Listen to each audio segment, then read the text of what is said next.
నెగ్గితే బులబాటం అక్కర్లేదు, నెగ్గకపోతే బాధ అక్కర్లేదు, తీర్పుని స్వీకరించాలి. సార్ ఇక్కడ డిఫరెన్స్ ఏంటంటే సార్ 2014 నుంచి పార్లమెంట్లో బీజేపీకి ఓటేస్తున్నారు సార్, క్లీన్ స్వీప్ 7 లోక్సభ 2 సార్లు అంతే అండి. 2 సార్లు అంతే అయింది. అంటే ఢిల్లీలో దేశంలో మామూలుగా కూడా దేశంలో మీరు గమనించినట్లయితే ఒక 3-4% ఓటర్లు న్యూట్రల్గా ఉంటారు.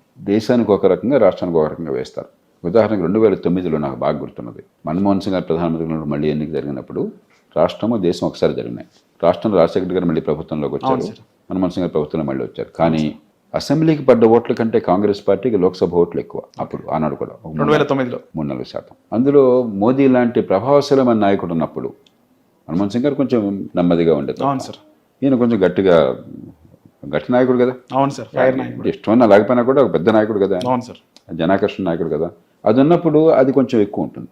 కాబట్టి లోక్సభ ఎన్నికల్లో పడే ఓట్ల తీరు, అసెంబ్లీ పడే ఓట్ల తీరు కొంత తేడా. మామూలుగా దేశమంతా కొద్దిగా ఉంటుంది, ఎక్కువ ఉండదు. కానీ ఢిల్లీలో ఎక్కువ ఉంటుంది. ఢిల్లీలో ఎందుకని, ఢిల్లీలో ఎక్కువ మంది మధ్యతరగతి వర్గాలు. ఢిల్లీలో దేశం మొత్తంలో అతి ఎక్కువ తలసరి ఆదాయం అన్నది నగరం ఢిల్లీ. ఓకే. దేశం మొత్తంలో 3 ఢిల్లీలో దేశం అన్ని ప్రాంతాల నుంచి వచ్చిన వాళ్ళు. కాబట్టి ఇక్కడ మామూలుగా ఉన్న దాంట్లాగా మన కులం మన ప్రాంతం అన్న భావం కొంచెం తక్కువ పనిచేస్తుంది. అక్కడ అప్పు లేదా సార్? ఢిల్లీ రాష్ట్రానికి అప్పు లేదు, ఉండదు. మహానగరాలు ఇప్పుడు హైదరాబాద్ నగరాన్ని ఒక రాష్ట్రం చేస్తే ఆ రాష్ట్రం స్వసంపన్నంగా ఉంటుంది. డబ్బులన్నీ ఇక్కడే ఉంది. Right sir. అవును.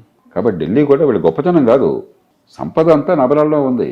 అందుకే నేను చెప్పేది అన్ని నగరాలు కదా, చిన్న చిన్న పట్టణాలు కూడా రావాలి మనకి. మన పిల్లలు బతుకు తెరువు కావాలంటే నిరుపేదలు, రెక్కాడితే డొక్కాడిన వాళ్ళు అందరూ హైదరాబాద్కి మరి ఏ రకమైన ఆలనా పాలన లేకుండా చిన్న ఆదాయాలతో వచ్చి బతకడం కష్టంగా ఉంది. అక్కడే ఆదాయాలు వచ్చి ఏర్పాటు కూడా చేయాలని గట్టిగానే వాదిస్తున్న కారణం అదే. అంత మహానగరాల్లోనే సంపద, డబ్బంతా అక్కడే ఉండిపోయింది అది. సార్ అలాగే ఆంధ్రప్రదేశ్ విషయానికి వస్తే, ఆంధ్రప్రదేశ్లో కూటమి ప్రభుత్వం పనితీరు ఏ విధంగా ఉంది సార్? అక్కడ అసలు రాష్ట్ర విభజనప్పుడే ఎలాగైతే హైదరాబాద్ వల్ల తెలంగాణకి లాభం చేకూరిందో, హైదరాబాద్ పోవడం చేత ఆంధ్రప్రదేశ్ నష్టం చేకూరింది. ఆ పైన గత 5 ఏళ్లలో గత ప్రభుత్వం రేపన్నది లేనట్లుగా కనీసమైన బాధ్యత లేకుండా ఆర్థిక విషయాల్లో పూర్తిగా దివాలా తీసే ఏర్పాటు చేసింది. దాంతోపాటు పెట్టుబడులు, తెలంగాణలో ఏ పార్టీ ఉన్నా కూడా పెట్టుబడులు, భవిష్యత్తు, ఆర్థిక ప్రగతి దాని మీద ఎంతగానో దృష్టి పెడుతున్నారు. ఇందాక చెప్పాను మీకు. అది పూర్తిగా అసలు అభివృద్ధి అంటే అదేదో పెత్తందారులకు కావాల్సింది, పేదలకు కావాల్సింది కాదు. అభివృద్ధి అక్కర్లేదు, బటన్ నొక్కితే చాలని విచిత్రమైన రాజకీయాన్ని తీసుకొచ్చి నాశనం చేశారు. ఒక ఆర్థిక క్రమశిక్షణ లేక దివాలా తీశారు. అభివృద్ధికి ఊతమవ్వక భవిష్యత్తును నాశనం చేశారు. ఆ పరిస్థితుల్లో కూటమి వచ్చింది. కూటమి వచ్చినప్పుడు ఏం పొరపాటు చేశారు? అప్పటికే సంక్షేమం పూర్తిగా ఎక్కువైపోయి అభివృద్ధి పూర్తిగా కుంటుపడిపోయిన రాష్ట్రంలో సంక్షేమాన్ని మరింత రెట్టింపు చేస్తామని వీళ్ళు హామీలు ఇచ్చారు. అవును సార్. లేని డబ్బులు లేవు. అవును సార్. సహజంగా ఆర్థికంగా తీవ్రమైన సంకటం ఉంటుంది. సూపర్ 6 తీవ్రమైన సంకటం ఆర్థికంగా ఉంటుంది. కానీ మేలు ఏంటంటే చంద్రబాబు నాయుడు గారికి కానీ పవన్ కళ్యాణ్ గారికి కానీ క్రెడిబిలిటీ ఉన్నది. చంద్రబాబు నాయుడు గారు గతంలో హైదరాబాద్ నగరం ఉమ్మడి ఆంధ్రప్రదేశ్లో ఇవాళ హైదరాబాద్ నగరం ఎట్లా ఉందంటే ఖచ్చితంగా ప్రధాన పాత్ర అయిందని అందరూ ఒప్పుకుంటారు. చంద్రబాబు నాయుడు పార్టీలు పక్కన పెట్టండి. గొప్పతనం ఏంటంటే దాన్ని రాజశేఖర గారు కొనసాగించారు. ఓకే. దాన్ని తర్వాత కాంగ్రెస్ ప్రభుత్వాలు కొనసాగించినాయి.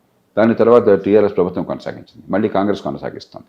కాబట్టి చంద్రబాబు నాయుడు గారికి దాని మీద ఆ నమ్మకం ఉంది. పెట్టుబడులు తీసుకొస్తారు, మౌలిక సదుపాయాలు బాగు చేస్తారని చెప్పని. కాబట్టి ఆర్థిక సంక్షోభం మాత్రం చాలా తీవ్రమైనది, దానిలో అనుమానం లేదు. తీవ్రమైన సంక్షోభము. దాన్ని గుర్తించాలి. పార్టీలకు అతీతంగా ప్రజలంతా కలిసి రావాలి. ఒక్కరోజు దాని నుంచి బయటపడేది లేదు. అదే సమయంలో అభివృద్ధికి ఢిల్లీ నుంచి నిధుల కొరత ఉండదు. నిజమైన అభివృద్ధికి, పెట్టుబడులకి, పోలవరం ప్రాజెక్ట్ కావచ్చు, జాతీయ రహదారులు కావచ్చు, రాజధాని నిర్మాణం కావచ్చు, మెట్రో కారిడార్ కావచ్చు, పారిశ్రామికీకరణ కావచ్చు, దాన్ని సద్వినియోగం చేసుకోవాలి. క్రమక్రమంగా ఆర్థిక భారం నుంచి బయటపడేందుకు జాగ్రత్తగా ఏర్పాట్లు చేసుకోవాలి. సార్ వైసీపీ పరిస్థితి ఏమంటారు సార్? వైసీపీ పని అయిపోయినట్టేనా సార్ ఆంధ్రప్రదేశ్లో? ఏ పార్టీని మీరు అట్లా అనుకోకూడదు. ఉదాహరణకి ఢిల్లీలో ఆమ్ ఆద్మీ పార్టీ ఓడిపోయింది, 22 సీట్లు వచ్చినాయి. అవును సార్. పని అయిపోయినట్టు 2% ఓట్ల తేడా. ప్రజాస్వామ్యంలో రాజకీయ శూన్యత ఉండదు. ఇప్పుడు ఉదాహరణకి ఢిల్లీలో కాంగ్రెస్ పార్టీ చాలా గట్టిగా సంస్థాగతంగా బలపడి ఆప్ పార్టీ బలం అంతా వారు తీసుకున్నారు. అప్పుడు ఆప్ పార్టీ పతనం కావచ్చు, అప్పుడు వారు ప్రధాన ప్రతిపక్షం కావచ్చు. అలా అవుతుంది. కానీ ప్రతిపక్షం లేకుండా ఉంటుంది అక్కడ. ఎవరు లేకపోతే మిమ్మల్ని తీసుకొస్తారు ప్రతిపక్షంగా. కాబట్టి ఇక్కడ కూడా మీకు వైకాపాకి 40% ఓట్లు వచ్చినాయి. మీరు మర్చిపోతున్నారు అది. వైసీపీకి నేను మొట్టమొదటి నుంచి చెప్పాను, ఎవరు నెగ్గినా ఎవరు నెగ్గకపోయినా వైసీపీకి 40% ఓట్లు గ్యారంటీ ఉంది. ఎందుకంటే సంక్షేమాన్ని పకడ్బందీగా అమలు చేశారు, దానిలో అనుమానం లేదు.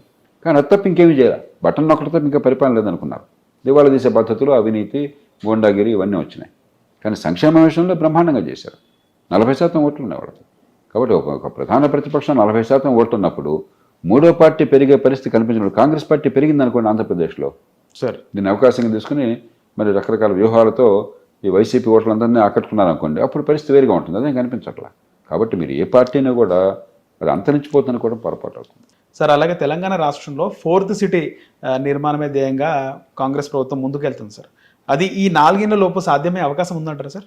ఇప్పుడు ఒక్కరోజు జరగకపోవచ్చు, కానీ మంచి పథకాలు వేస్తే కాలక్రమేణా భవిష్యత్తు జరుగుతుంది. కానీ నా ఆందోళన ఏమిటంటే అంతా హైదరాబాద్ చుట్టుపక్కల ఆలోచిస్తున్నారు. మంచిదే, మనంతా హైదరాబాద్లో ఉన్నాం.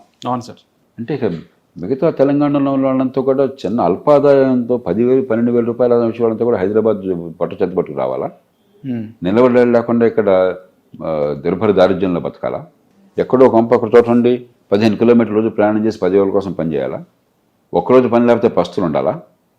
ఒక్కరోజు జబ్బు చేస్తే సంక్షోభం రావాలా? ఆలనా పాలన లేకుండా. అలా కాకుండా తక్కువ నైపుణ్యం తక్కువ ఆదాయం వచ్చే వాళ్ళకి ఎక్కడిక్కడ ఉపాధి కల్పన కోసం చిన్న చిన్న పట్టణాలు కూడా పెంచామనుకోండి, మీకు మీ ఊరి దగ్గరలోనే పట్టణం ఉన్నట్టయితే అక్కడ ఉద్యోగం పనిచేస్తున్నట్టయితే ఆ ఆదాయం సరిపోతుంది. అక్కడ 15,000 వస్తే ఇక్కడ 50,000-40,000 వచ్చినట్లు లెక్క. అక్కడ ఆలనా పాలన ఉంటుంది, మీకు తెలిసిన వాళ్ళు, బంధువులు, మిత్రులు, తెలిసిన వాతావరణం ఉంటుంది. మూడోది కుటుంబంతో కలిసి బతకగలుగుతాం. అవును సార్. ఇక్కడ ఒంటరిగా బతకాల్సి వస్తాం. కాబట్టి ఎంతసేపటికి మనకు భూములు ఉన్నాయి కాబట్టి, మన ఇళ్ళు ఉన్నాయి కాబట్టి, మనం ఇక్కడ ఉంటున్నాం కాబట్టి ఈ హైదరాబాద్ ఒక్కటే అనుకుంటే హైదరాబాద్ని బాగు చేయాలి, హైదరాబాద్ని బాగా గర్వించేట్టుగా అభివృద్ధి చేయాలి. కానీ దాన్ని మిగతా ప్రాంతాన్ని ఎలా చేయకూడదు. దీంతోపాటు ఎక్కడికక్కడ చిన్న పట్టణాల అభివృద్ధి, తక్కువ నైపుణ్యం ఉన్నవాళ్ళు ఈ లేబర్ ఇంటెన్సివ్ ఇండస్ట్రీస్లో ఉపాధి కల్పన కోసం అక్కడ 15,000-20,000 వచ్చినా కూడా బ్రహ్మాండంగా వచ్చినట్లు లెక్క. అలాంటి ఉపాధిని పెంచే ఏర్పాటు గ్రామాలకు దగ్గరగా ఉన్న పట్టణాల్లో చేసి పట్టణీకరణ నమూనా మారకపోతే అంతా హైదరాబాదు అది మంచిది కాదు. సార్ అలాగే తెలంగాణలో 10 మంది బీఆర్ఎస్ ఎమ్మెల్యేలు కాంగ్రెస్ పార్టీలో చేరడం జరిగింది. ఇప్పుడు వాళ్ళు న్యూట్రల్గా ఉండిపోయారు సార్. వాస్తవానికి ప్రభుత్వానికి వ్యతిరేకంగా మాట్లాడుతున్నారు మహిపాల్ రెడ్డి కానీ దానం నాగేందర్ కానీ. సుప్రీంకోర్టులో కూడా చాలా ఫైట్ నడుస్తుంది సార్. ఏం చెప్తారు? 10 మంది ఎమ్మెల్యేలకు సంబంధించి ఉప ఎన్నిక రాష్ట్రంలో రాబోతుంది అంటారా? అది నేను చెప్పలేను. మనకి ఏమైందంటే పార్టీ ఫిరాయింపు నిషేధ చట్టం అనేది పేరుకు పెట్టినా కూడా అధికార పార్టీలోకి ఫిరాయిస్తే ఏమీ కాకుండా చూసుకున్నారు. ఎందుకంటే స్పీకర్ చేతుల్లో అధికారాలు. అవును సార్. స్పీకర్ అధికార పార్టీకి చెందిన ఆయన. ఇవన్నీ కూడా నిజంగా మీరు చట్ట ప్రకారం చేయాలంటే, రాజ్యాంగ ప్రకారం చేయాలంటే 3 నిమిషాల్లో చేయొచ్చు. కానీ 3 ఏళ్ళు పోయినా, పదవి కాలం పూర్తయినా కూడా జరగకుండా చూస్తుంది. ఈలోపు ఎన్నికలు అయిపోతే జనం మర్చిపోతారు, మళ్ళీ ఎలక్షన్కి వెళ్తారు. అలా అయిపోతుంది. అందుకనే నిజంగా దీన్ని అమలు చేయాలన్నట్టయితే మామూలుగా మిగతా అనర్హత ఉందనుకోండి, ఉదాహరణకి నేరస్తుడిగా శిక్ష పడింది, లేకపోతే దివాలా తీశారు, ఐపీ పెట్టారు, లేకపోతే మరొకటి, ఇలాంటి కారణాలు ఉన్నట్టయితే రాజ్యాంగం ఏం చెప్పిందంటే ఎన్నికల సంఘం నివేదిక ఆధారంగా ఎమ్మెల్యే అయితే రాష్ట్ర గవర్నరు, ఎంపీ అయితే దేశ రాష్ట్రపతి ఆయన తొలగిస్తారు వాళ్ళని చెప్పారు. ఎన్నికల సంఘం ఇచ్చిన నివేదిక శిరోధార్యము అని చెప్పారు. ఆ రకంగా పెడితే అప్పుడు న్యాయం జరుగుతుంది. అది ఎలాగో పెట్టే ఆలోచన లేదు. కాబట్టి ఈ లోపల రాజకీయంగా వాళ్ళ బలవన్నతగా నడుపుతూ ఉంటారు. 4 ఏళ్ళు కూడా గడిచిపోతాయి అంటారు సార్. ఇక 4 ఏళ్ళు గడుస్తుందో కాదు, చూద్దాం ఏమవుతుందో. కానీ చాలా చోట్ల మన అనుభవం ఏంటంటే పెద్దగా ఈ పార్టీ ఫిరాయింపు నిషేధం కాగితం మీదే కానీ ఇంతవరకు పనికొచ్చిన దాఖలాలు లేవు. పార్టీ ఫిరాయింపులు ఆగిన దాఖలాలు కూడా లేవు. సార్ గతంలో బీఆర్ఎస్ ఉన్నప్పుడు బీఆర్ఎస్ టీడీఎల్పీని విలీనం చేసుకుంది, సిఎల్పీని విలీనం చేసుకుంది సార్. కానీ ఇప్పుడు వాళ్ళు చాలా టఫ్ ఫైట్ చేస్తున్నారు సార్ అక్కడ సుప్రీంకోర్టులో. అదే ఇప్పుడు ఎవరి సందర్భాన్ని బట్టి వాళ్ళ ఆలోచన మారుతూ ఉంటుంది. నీవు నేర్పిన విద్య నిర్దాక్షణ వీళ్ళు అంటారు, మేము ఇంకో రకంగా చేసాం, మీరు మరి అన్యాయం చేశారని వాళ్ళు అంటారు. ఇది మామూలు. సార్ బీఆర్ఎస్ మొన్న లోక్సభ ఎన్నికలకు సంబంధించి బీఆర్ఎస్ చాలా చోట్ల మెజారిటీ కోల్పోయింది సార్. కాంగ్రెస్ వర్సెస్ బీజేపీగా ఉండే. అలాంటిది బీఆర్ఎస్ మళ్ళీ పుంజుకుంది, చాలా యాక్టివ్గా. ఒకవైపు కవిత, మరోవైపు కేటీఆర్. నేను చూస్తే కవిత కేసీఆర్ పాలన ఐఫోను, రేవంత్ రెడ్డి పాలన చైనా ఫోన్ అని చెప్పి ఆమె కామెంట్ చేసింది. అంటే నలుగురు వాళ్ళు ఫైట్ చేస్తున్నారు సార్, కౌంటర్స్ ఇస్తున్నారు.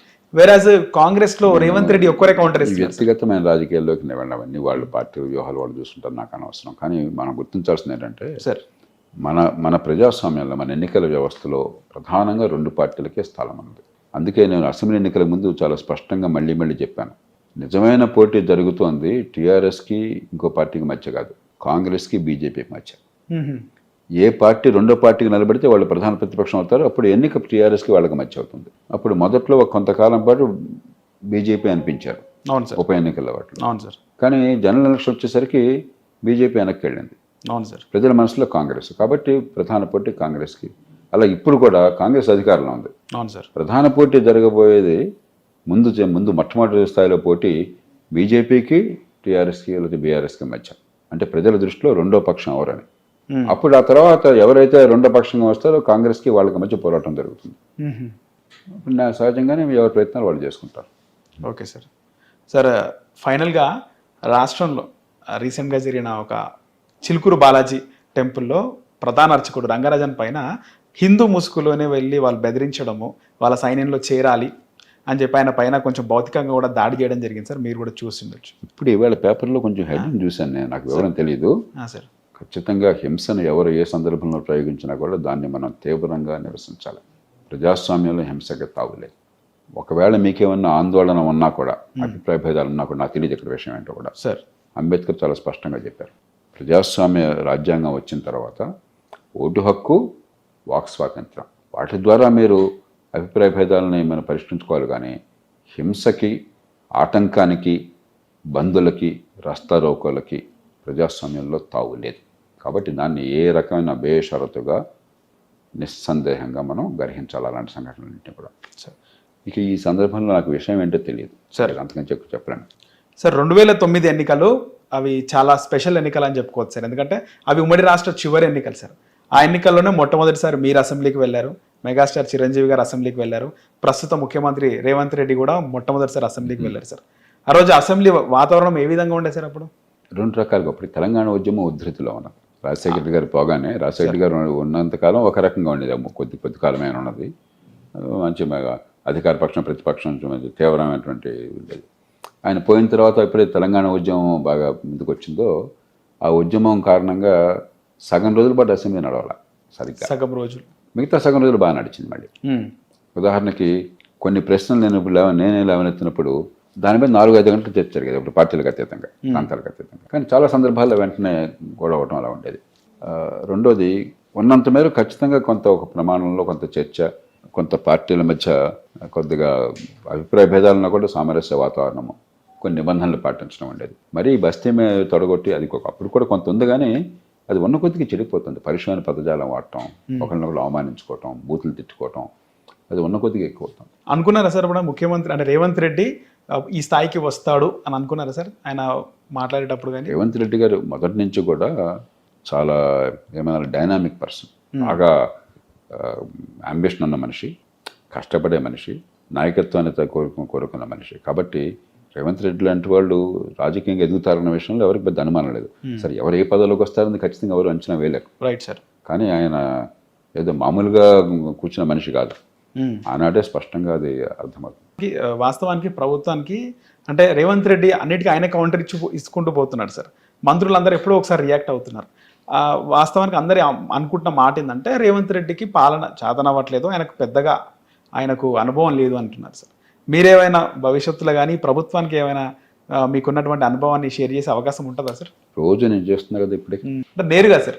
ముఖ్యమంత్రి గారికి, ఏ ముఖ్యమంత్రిని కూడా నేను రాజకీయంలో ఉన్న వాళ్ళని తక్కువగా అంచనా వేస్తాం.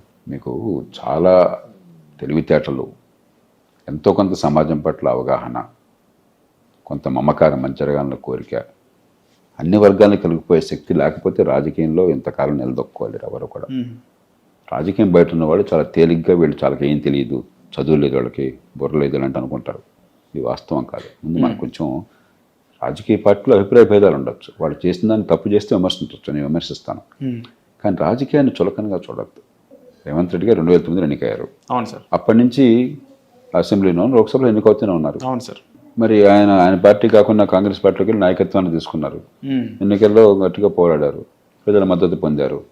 వీళ్ళందరినీ మీరు చులకనగా అనుకుంటే ఎట్లాగా? వాళ్ళకి ఏం అసలు అవగాహన ఉండదు, వాళ్ళకి ఏం తెలియదు అనుకుంటే ఎట్లాగా? ఏ పార్టీ అయినా సరే.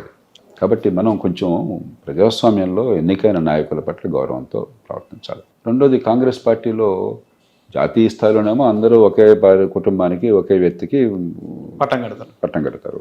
రాష్ట్రాల్లో మళ్ళా గొల్లలు పడతారు. అది పెద్ద కొత్త లేదు. అది ఇప్పుడు ఎలా ఉందో నాకు తెలియదు, అవి ఉండుంటాను నాకు తెలియదు. అంటే నేను లోతుకి నేను వెళ్ళని పట్టించుకోండి. నేను ఎందరో మిత్రులే నాకు, ఈ పార్టీగా నా పార్టీగా. అవును సార్. మనకు కావాల్సింది రాష్ట్ర హితమే తప్ప వ్యక్తుల మీద మనకి అనవసరం. సార్, రేవంత్ రెడ్డి గారు ఆయన ఎమ్మెల్యేగా, ఎంపీగా గెలిచారు, కానీ ఎప్పుడు మంత్రి అవ్వలేదు సార్, నేరుగా ముఖ్యమంత్రి అయినాడు.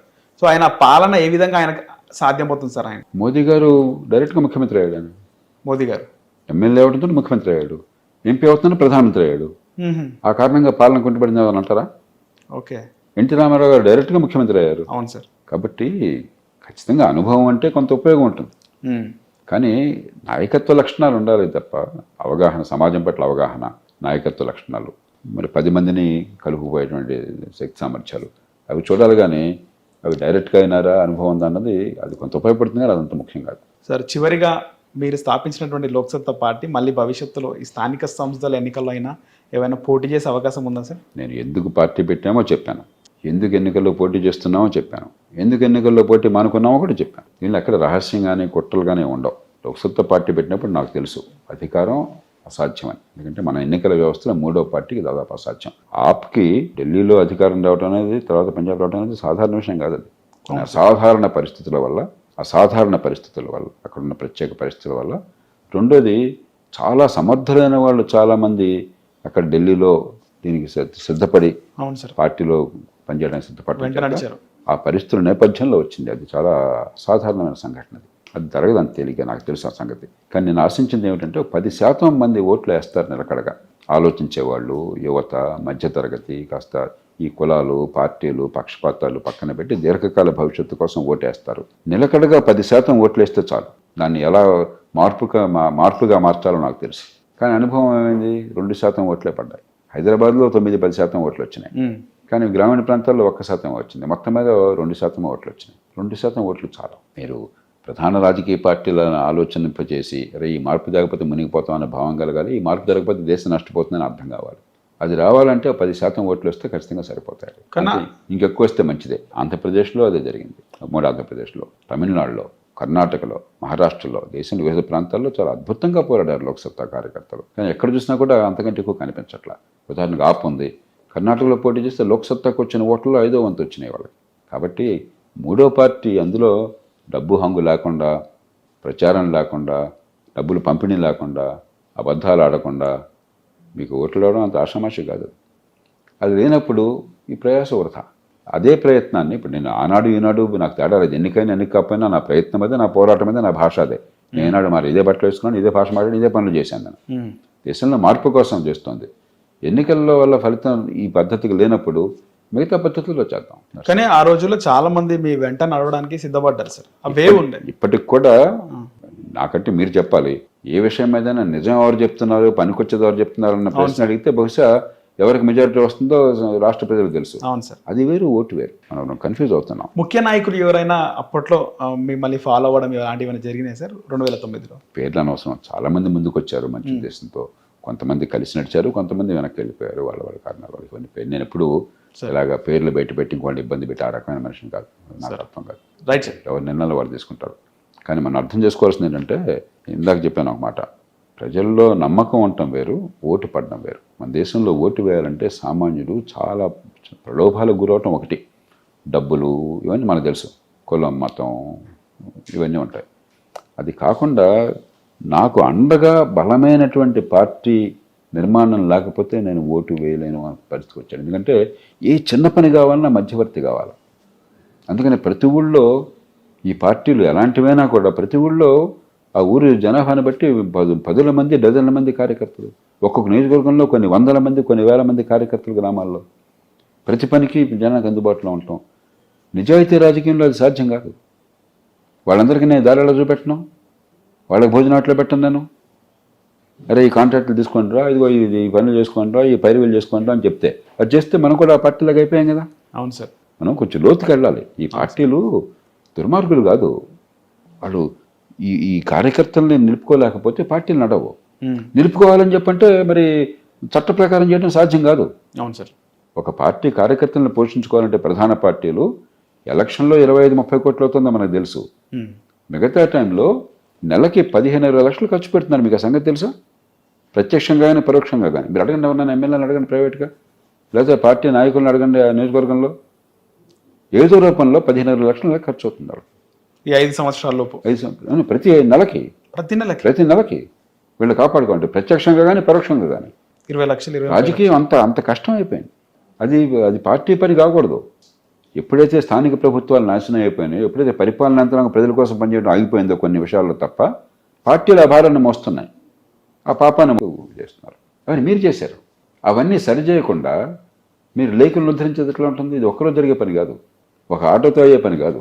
మొత్తం మీ మురుగునీటిపారుదల వ్యవస్థను పూర్తిగా సరిదిద్దాలి.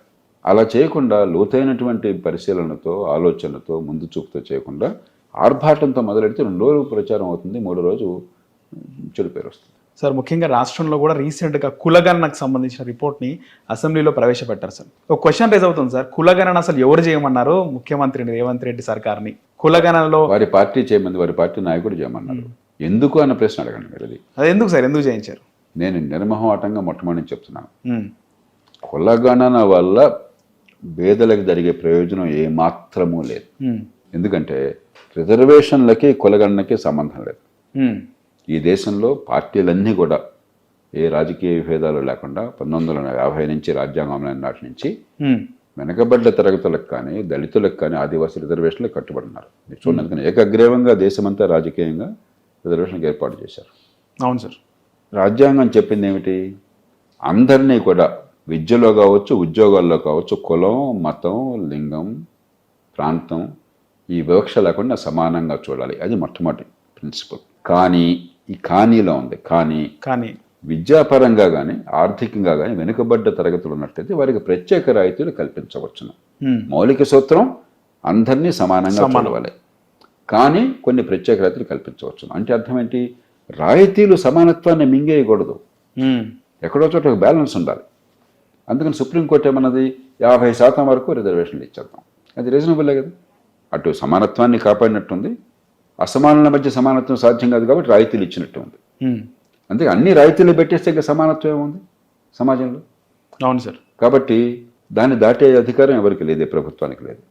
50%కి వచ్చేసాం మనం. రిజర్వేషన్లు దీనిలో వీళ్ళం పెరిగే తగ్గేది ఏముంటుంది. 1. ఓకే. 2, ఏ వ్యక్తికి వస్తుందని చెప్పన్నది వారి వ్యక్తుల కులం సర్టిఫికేటు, తర్వాత వాళ్ళ ఆదాయము వగేరా దాన్ని బట్టి వస్తుంది తప్ప మీ కులగణన వచ్చేది ఏం లేదు. కాబట్టి ఎందుకు చేసినట్టు? ఇది రాజకీయ సమీకరణ కోసం కులాన్ని ఆయుధంగా వాడుతున్నారు. మామూలుగా రాజకీయ సమీకరణ కోసం మీ పన్నుల డబ్బు ఎంత తీసుకున్నాము, ఈ డబ్బుని ఈ రకంగా ఖర్చు పెడితే మీ జీవితాలు ఎట్లా బాగుపడ్డాయి, మీ అందరికీ ఉమ్మడి సేవలు ఎట్లా అందినాయి, మీ పిల్లల బతుకులు ఈ రకంగా బాగుపడుతున్నాయి, విద్య ఎలా అందుతోంది, ఆరోగ్యం ఎట్లా అందుతోంది, ఉపాధి ఎట్లా కలుగుతుంది, ఆదాయం ఎట్లా పెరుగుతుందని చెప్పుకోగలగాలి. అదేమీ లేకుండా ఎలక్షన్ వచ్చిందని చెప్పంటే కుల మహాసభలు, నాయకులంతా కుల మహాసభల్లో వచ్చి ఒక్కో కులం గురించి మాట్లాడతారు. ఎలక్షన్లో మన ఇచ్చే హామీలు కుల గణన, అదేదో అద్భుతమైనట్టుగా. నేను నిశ్చయంగా చెప్తాను కెమెరా ముందు, సార్ ఇంకో సంవత్సరం ఆగి చూడండి, కులగణాల వల్ల ఈ కులాల ప్రజలకి ఏం మేలు జరిగిందో ఒక్కటి నాకు చూపెట్టండి. నేను సవాల్ చేస్తున్నాను బహిరంగంగా. ఇది కేవలం రాజకీయంగా కులం తప్ప దేని చోటు ఇంకో రకంగా రాజకీయం నడిపినటువంటి పార్టీలు కులం పేరుతో రాజకీయ సమీకరణ కోసం చేస్తున్న సన్నాహం తప్ప దీనికి ప్రజల ప్రయోజనాలకి ఏమాత్రం సంబంధం లేదు. మరొకటి వినిపిస్తుంది సార్, ఇంకొక మాట, పుట్టుకతో వచ్చిన వివక్ష ఖచ్చితంగా పోవాలి. నేను జీవితంతో పోరాడుతుంది. అందుకని పొద్దున్న సాయంత్రం నేను మాట్లాడేది విద్య ఆరోగ్యం. అవును సార్. విద్య వల్ల కలిగే నైపుణ్యం, ఉపాధి, ఆదాయం, దానికి 100 రూపాయలు నేను కట్టుబడినాను. అది పక్కన పెట్టండి. మనం ఈ దేశంలో ఎవరన్నా నేను ఫలానా కులంలో పుట్టాలని కోరుకుని పుట్టారా? లేదు సార్. మీరు కానీ నేను కానీ లేదు సార్. వాడికి 10-15 ఏళ్ళు వచ్చిన తర్వాత ఫలానా కులంలో అని చెప్పామన్నాడు. అవును సార్. కాలక్రమేణా మనం ఎలాంటి స్పృహ వాళ్ళకు ఉండాలి? ఎక్కడ పుట్టినా, ఏ కుటుంబంలో పుట్టినా, ఏ కులం పేరుతో పుట్టినా, నా తెలివితేటలు, నేను పడే కష్టము, నా వల్ల జరిగే పని వల్ల నాకు గుర్తింపు ఉండాలని మీరు కోరుకుంటారు కదా. అంతే సార్. అలా కాకుండా నరేష్ మీ అమ్మ నాన్న ఫలానా కులం నువ్వు ఇది అని అది తప్ప నీకేం లేదని అంటే నీకు గౌరవం ఉంటుందా? లేదు సార్, ఉండదు. నాకు గౌరవం ఉంటుందా? కాబట్టి మన సమాజానికి ఏ సంకేతాన్ని ఇవ్వాలి? పుట్టుకొత్త వివక్ష తొలగించడం కోసం రిజర్వేషన్లు ఇద్దాం, రాయితీలు ఇద్దాం. కానీ నిన్ను సమాజం అంచనా వేసినప్పుడు కులం కాదు నీకు కావాల్సిన, నిన్ను కూర్చొని వాళ్ళు వచ్చినప్పుడు నీ కులం కాదు నీకు గుర్తు రావాల్సింది నీ ప్రతిభ, నీ ఆసక్తి, నీ అభిరుచి, నువ్వు పడే కష్టము, నీ వల్ల సమాజానికి ప్రయోజనము, దాన్ని బట్టి గుర్తింపు ఉండాలి. ఆ సంకేతాన్ని ఇవ్వాలా? ప్రతిరోజు పొద్దున్న సాయంత్రంగా నీ కులం ఇది, నీ కులం ఇది, నీ కులం ఇది గుర్తు చేయాలి మనకి. నేను ఫ్రాంక్గా అడుగుతున్నాను, ఎలాంటి సమాజాన్ని కోరుతున్నాం మనం? కేవలం ఇంకా రాజకీయ లబ్ధి కోసం ఇవన్నీ కూడా జరగడం జరిగింది ఖచ్చితంగా. కానీ బీసీలను తక్కువ చూపించే ప్రయత్నం చేసిండ్రు కాంగ్రెస్ ప్రభుత్వం. ఓసీల శాతం పెంచినారు, బీసీలది చాలా తక్కువగా పెంచడం జరిగింది. నేను చెప్పలేను, నాకు తెలియదు. ఎందుకంటే సార్ ఆధారాలు లేకుండా నేను ఎప్పుడు మాట్లాడను. Right sir. కాబట్టి సర్వే ప్రామాణికంగా జరిగిందా జరగలేదా, ఆ సంఖ్య కరెక్టా కాదా అన్నది చెప్పేటువంటి సాహసం నేను చేయను. కానీ సార్ గతంలో జరిగిన కులగణన రాజ్యాంగం ఏర్పడిన తర్వాత అది ఆప్ట్ అంటారా సార్? ఇప్పుడు జరిగిన కులగణకు దానికి ఏమన్నా ఉందంటారా? అంటే కరెక్ట్గా జరుగుతుందా సార్ కులగణన? అంటే గతంలో కూడా కులగణన జరిగినాయి. ఎందుకు జరిగినాయి? 2 కారణాలుగా. ఒకటి, ఫలాని కులం బీసీయా కాదా అని చూడడం కోసం చెప్పని ఊరికి నీ కులం ఏంటని జనాభా లెక్క కాదు, విద్య ఆర్థిక పరిస్థితి అంచనా వేసినందుకు సర్వేలు జరిపారు. అది జరగకపోతే మీకు బీసీగా చట్ట ప్రకారం రిజర్వేషన్లకు సాధ్యం కాదు.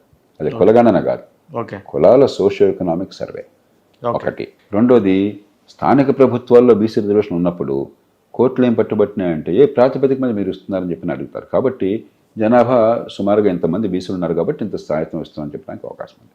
ఈ రకంగా చేశారు తప్ప కులం చుట్టూ సమాజాన్ని తిప్పే ప్రయత్నం కొంత ఉంటుంది కులగణన చేసినప్పుడు. కానీ వెనకాల ఉన్నటువంటి ఉద్దేశం కులం చుట్టూ సమాజాన్ని తిప్పటం కాదు, రాజకీయ సమీకరణ కోసం కాదు. ఆ ప్రత్యేక పరిస్థితుల్లో చేశారు.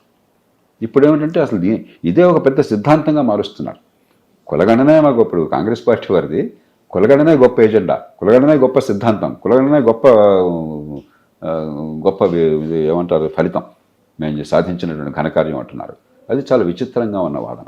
సార్ ముఖ్యంగా 2009కి ముందు రాష్ట్రంలో కాంగ్రెస్ టీడీపీ 2 పార్టీలు ఉండే సార్. ఉమ్మడి రాష్ట్రంలో ఒక కొత్త పార్టీ వచ్చింది. ఆ పార్టీకి చాలా మంది స్వచ్ఛందంగా పనిచేసినారు. అదే మీరు స్థాపించిన లోక్సత్తా పార్టీ. సో అలాంటి పార్టీ ఆ తర్వాత కొన్ని కారణాల వల్ల, కొన్ని సెంటిమెంట్ల వల్ల పక్కకి వెళ్ళిపోయింది సార్. అది వాస్తవం. చాలా ఆ సెంటిమెంట్ కనుక లేకుంటే ఈరోజు పార్టీ ప్రభుత్వం ఏర్పాటు చేసేది. సో మనం దేశ రాజధానిలో కూడా చూస్తాం. సో అలాంటిది ఇప్పుడు కొత్తగా రాష్ట్రంలో ఒక బీసీ నినాదం అనేది వినబడుతుంది సార్. అంటే బీసీలకు రాజ్యాధికారం రావాలి, బీసీ ముఖ్యమంత్రి కావాలి అని తీన్మార్ మల్లన్న లాంటి వాళ్ళు మాట్లాడుతున్నారు. ఇది కేవలం టైం పాసా, ఏదైనా పదవి కోసమా, లేదా నిజంగా చిత్తశుద్ధం కాదు? గతంలో కూడా ఈ డిమాండ్స్ ఉన్నాయి. ఇప్పుడు వైవిధ్యభరితమైన సమాజంలో ఖచ్చితంగా ప్రజా ప్రాతినిధ్యంలో కానీ రాజ్యాధికారంలో కానీ వాటా ఉండాలని కోరుకోవటం అనేది సహజమైన కోరిక. ఆ గొంతు వినిపించాలి, మరి అధికారంలో వాటా ఉండాలి, ప్రజల చుట్టూ అధికారం తిరగాలి. ఏదో కొంతమంది ముఖ్యమంత్రి చేతులు అధికారం కాకుండా ఆ ప్రజలకి గొంతు ఉండాలి. అందుకే స్థానిక ప్రభుత్వాలు బలోపేతం కావాలి. రాజకీయ ప్రక్రియలో సహజమైనటువంటి ప్రక్రియ పూర్వం జరుగుతోంది ఇది. అయితే అదేమిటంటే దానికి సరైన మార్గం కులం పేరుతో నాయకత్వం వస్తే చాలదు. ఆ కులం పేరుతో వచ్చి వాడు దరిద్రుడు అనుకోండి, ఉపయోగం ఉందా మనకి? కాబట్టి సమర్థులైన నాయకులు సమాజంలో అన్ని వర్గాల ప్రాతినిధ్యం వచ్చి వాళ్ళు ఎదిగేట్టుగా రాజకీయాన్ని మార్చాలి. రాజకీయ పార్టీలు అంతర్గత ప్రజాస్వామ్యం కావాలి. అలాగే స్థానిక ప్రభుత్వాల్లో మీకు కులం పేరుతో రిజర్వేషన్ ఉంది.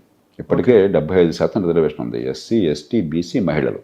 ఓకే. అధికారాలు 0, అలంకారప్రాయమైన పదవులు. ఓకే. కాబట్టి నిజంగా మనం ఈ సాధికారత కావాలంటే రిజర్వేషన్ ఉన్న చోట సాధికారత కోసం గట్టిగా పోరాడి అక్కడ వాళ్ళ చేతుల్లో అధికారం పెట్టి వాళ్ళ ద్వారా మంచి పనులు చేయించి నాయకత్వాన్ని పెంచామనుకోండి, సహజంగానే నాయకత్వం ఎదురుతుంది. కాబట్టి ఖచ్చితంగా అన్ని వర్గాలకి, అన్ని భావాలకి గొంతు అనేది ప్రజాస్వామ్యంలో కోరడం సహజం. దానికి వీలున్నంత వరకు ఏర్పాట్లు చేయడం అవసరం. బీసీలందరూ ఒక నాయకత్వంలో ఏకతాటిపైకి వచ్చి బీసీలందరూ వేరే ఇతర పార్టీలకు ఓటేయకుండా ఇలాంటి బీసీ పార్టీకి ఓటేసే అవకాశం ఉందంటారా సార్ భవిష్యత్తులో? భవిష్యత్తులో ఉంటుందో నేను చెప్పలేను. కానీ ఎన్నికల్లో ఎప్పుడు కూడా పూర్తిగా ఒక కులం పేరు మీదే ఉండదు. కుల ప్రభావం ఖచ్చితంగా చాలా ఉంది, మనందరికీ తెలుసు. కానీ కులం ఒక్కదాన్నే చూసి కులం అంతా ఓటేస్తారు అనుకోవటం పొరపాటు. అలాగే కళ్ళు మూసుకుని కులం అంతా ఓటేసినా కూడా మంచిది కాదు. ఓకే. రెండూ మంచిది కాదు. ఎందుకంటే కులం కానీ, మతం కానీ, ప్రాంతం కానీ ప్రాతిపదికగా ఇక ఏమి చూడకుండా, మంచి చెడు చూడకుండా చేసామనుకోండి, అది రెచ్చగొట్టి కొంతమంది మనల్ని ఉన్మాదుల్ని చేస్తారు. ఇక వాడు ఏం చేస్తున్నాడు, వాడు నా జీవితం అవుతుందన్న ఆలోచన నాకు లేకుండా గుడ్డిగా ఓటేసాను అనుకోండి, అప్పుడు నాకు వచ్చే ఫలితం ఉండదు. ఆ పేరుతో కొందరు అధికారం ఎక్కుతారు అంతే. కాబట్టి ఖచ్చితంగా కులం అనేది ఒక అంశం అవుతుంది, కానీ దాని చుట్టే రాజకీయం అన్నది అది సరైన పద్ధతి కాదు, ఫలితాలను ఇవ్వదు. రెండోది, ఏ కులమైనా మతమైనా సరే, ఏ వర్గమైనా సరే, గ్యారంటీగా వాళ్ళందరూ ఈ పార్టీకి ఓటేస్తున్నారు అనుకోండి సార్, వేరే పార్టీకి గ్యారంటీగా ఓటు వేరు అనుకోండి, 2 రకాలుగా నష్టపోతారు. ఓకే. ఏ విధంగా సార్? ఓటు పొందే పార్టీ ఎట్లాగా నాకు ఓటేస్తారు కదా, ఇంకా అడిగేం చేయక్కర్లేదు. నేను ఓటు పొందని పార్టీ ఎట్లాగా నాకు ఓటేరుగా, ఇంకా వాడు నాకెందుకు, వాళ్ళకి నేనేం చేస్తా? చూసారా మీరు? 2 రకాలుగా నష్టపోతారు. కాబట్టి ప్రాతినిధ్యం గొంతు వేరు. ఓ కులం పూర్తిగా ఒక పార్టీ కట్టుబడి ఉంటే ఆ కులాలకే నష్టం. నేను కొంచెం నిజాయితీగా చెప్తున్నాను. Right sir. సో అన్ని వర్గాల నాయకత్వం ఉండాలంట సార్, ప్రభుత్వం ఉండాలి. తర్వాత మనం కూడా ఓటు ఎవరికి వేస్తామన్నది సందర్భాన్ని బట్టి, మన అంచనాన్ని బట్టి, మన నిర్ణయాన్ని బట్టి, వాళ్ళు చేస్తున్న వాళ్ళ పరిపాలన మీద మన అంచనాన్ని బట్టి మనం ఓటు ఎవరికైనా వేయొచ్చు అన్న భావం కలిగితేనే వాళ్ళు భయపడతారు, మిమ్మల్ని పట్టించుకుంటారు. గ్యారంటీగా ఓటు పడుతుందనుకుంటే ఓటు పడేవాడు పట్టించుకోడు, ఓటు పడనేవాడు పట్టించుకోడు, మీరు బానిసలైపోతారు. సార్, రీసెంట్గా కేంద్ర ప్రభుత్వం ప్రవేశపెట్టిన బడ్జెట్కి సంబంధించి ముఖ్యంగా ఒక ట్యాక్స్ని కూడా తీసుకురావడం జరిగింది. అది మధ్యతరగతి ప్రజలకి ఏ విధంగా ఉపయోగపడుతుంది సార్? లాభం అంటారా, నష్టం అంటారా? ఆదాయ పన్ను ఎంత ఎక్కువ మినహాయింపు ఉన్న దేశం, పెద్ద దేశాల్లో ఇంకొకటి లేదు. అమెరికాతో మీకు పోలికిస్తాను మీ ఉదాహరణకి. ఓకే. మనం అమెరికాతో పోల్చినప్పుడు డాలర్ విలువ 88-87 రూపాయలు లెక్కెట్టకూడదు. ఒక డాలర్కి మనం ఇక్కడ రూపాయల్లో కొనేది ఎంత కొనగలుగుతారో చూడాలి. అలా చూస్తే 20 రూపాయలకు మనం కొనేది అమెరికాలో ఒక డాలర్ కొంటారు. కొనుగోలు శక్తి అమెరికాలో డాలర్కి మన 20 రూపాయలు కాస్త అటు ఇటుగా సమానం. 12 లక్షల రూపాయల దాకా మీకు మినహాయింపు ఇచ్చారు ఆస్తి పన్ను ఆదాయ పన్నులు అంటే $60,000 సమానం కొనుగోలు శక్తి రీత్యా. అమెరికాలో $10,000 ఉన్నా కూడా మీరు 10% పన్ను కట్టాలి ఆదాయం. $11,000 దాటితే 12% కట్టాలి. $45,000 దాటితే 22% కట్టాలి. మనకు $60,000 దాకా 0 కట్టాలి. కాబట్టి ప్రపంచంలో ఏ దేశంలో లేనంత ఆదాయ పన్ను రాయితీ ఈ దేశంలో ప్రభుత్వం అనూహ్యంగా ఇచ్చింది. అంటే ఎవరు ఊహించాల మధ్యతరగతిగా ఆకట్టుకుందామని. తర్వాత ఈ డబ్బు కనుక ఆదాయం డబ్బుతో మార్కెట్లో వస్తువులను కానీ సేవలను కానీ కొనుక్కున్నట్లయితే డిమాండ్ పెరుగుతున్న ఉద్దేశంతో కానీ లేకపోతే కొంత సేవింగ్స్ పెరుగుతున్న ఉద్దేశంతో కానీ ఆ పని చేశారు. అదే సమయంలో ఆర్థిక మంత్రి అభినందించాల్సింది ఏంటంటే రాష్ట్రాలకు ఇచ్చే నిధులు మొత్తం జాతీయ స్థాయిలో పన్నులు పన్నేతర అన్నీ కలిపితే వచ్చేటువంటి నిధుల్లో 53% రాష్ట్రాలకు పంపిస్తున్నారు. 47% జాతీయ స్థాయిలో ప్రభుత్వం దగ్గర ఉంటుంది. మూడోది అప్పుల భారాన్ని తగ్గిస్తున్నారు. ద్రవ్యలోటు తగ్గించి రాష్ట్రాల్లా కాకుండా మన తెలుగు రాష్ట్రాల నుండి కూడా ఉన్న కొద్దికి అప్పుల్లో కూరుకుపోతున్నాయి.